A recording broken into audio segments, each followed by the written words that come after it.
But first at 5, helping hundreds of West Carrollton workers who are going to lose their jobs. Good evening, I'm Marcia Baumhart. And I'm Mark Allen. Appleton's proposal to end paper production left employees and many of us shocked and wondering what is next. Thursday afternoon, the Wisconsin-based company announced plans to begin buying uncoated paper from Domtar Corporation. If that plan is approved, 330 people here will soon be out of work. 100 employees, though, will still remain on site at the West Carrollton facility to continue thermal paper coating operations. The move would save the company about $25 million per year.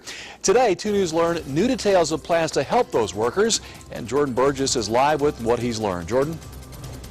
You show up for work every day, you do a good job, and then suddenly it's over. As you can imagine, that can be pretty tough to deal with. But county officials say at least workers won't have to go it alone. Like the paper they produce, these Appleton workers' lives have been all too easily ripped apart. It was a big shock to everybody. But once that shock wears off, workers will face an uncertain future.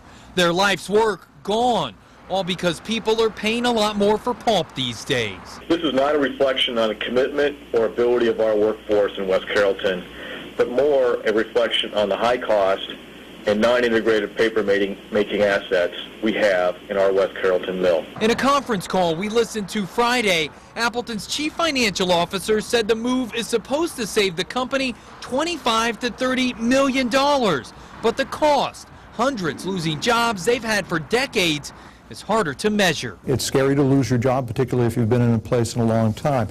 But if you treat it right, if you take steps now to move forward, it can be an exhilarating thing. That's where Montgomery County's Rapid Response Team comes in.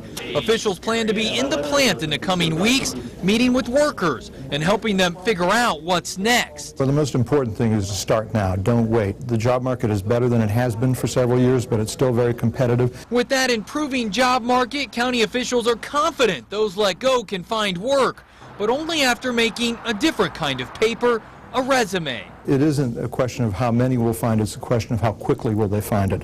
The faster they find a new job, the better off for themselves and their families. Now, Appleton officials say they hope to have the transition finished by the end of the year, but they don't have any exact time frame because everything hinges on discussions with the United Steelworkers Union. I'm told those talks started today. Reporting live, Jordan Burgess, 2 News.